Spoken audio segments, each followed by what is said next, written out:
நண்பர்களே, காங்கிரஸ் எப்பெல்லாம் ஆட்சியில இருக்குதோ அது வளர்ச்சிய தண்டவாளத்திலிருந்து கீழே இறக்கி விடுற வேலையை மட்டும்தான் செஞ்சிருக்கு.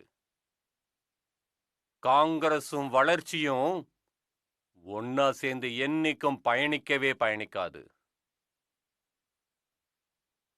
இதுக்கு பதிலா காங்கிரஸ் எங்கெல்லாம் ஆட்சியில இருந்துச்சோ அப்பெல்லாம் இம்சைகள் அப்புறம் ஊழல் அதனோட உச்சகட்டத்துக்கு போய் சேர்ந்திருக்கு.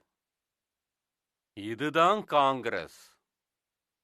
அது எப்ப வரைக்கும் நார்த் ஈஸ்ட்ல இருந்துச்சோ அப்ப வரைக்கும் வன்முறை செயல்கள் எல்லாம் குறைந்த பாடே இல்ல. இதுதான் காங்கிரஸ்.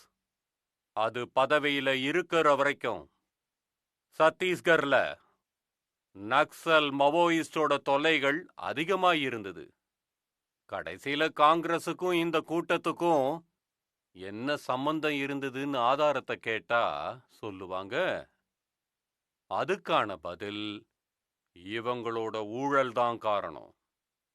அவங்க பண்ண ஊழல் எல்லாம் மறைக்கிறதுக்காக காங்கிரஸ் இம்சைகளை அதிகரிச்சுக்கிட்டே இருந்தது. மக்களும் உயிர் இழந்துகிட்டே இருந்தாங்க. ஆனா காங்கிரஸ் மக்களோ அவங்களோட பணப்பெட்டியை ரொப்பறதுல மட்டும்தான் கவனமா இருந்தாங்க.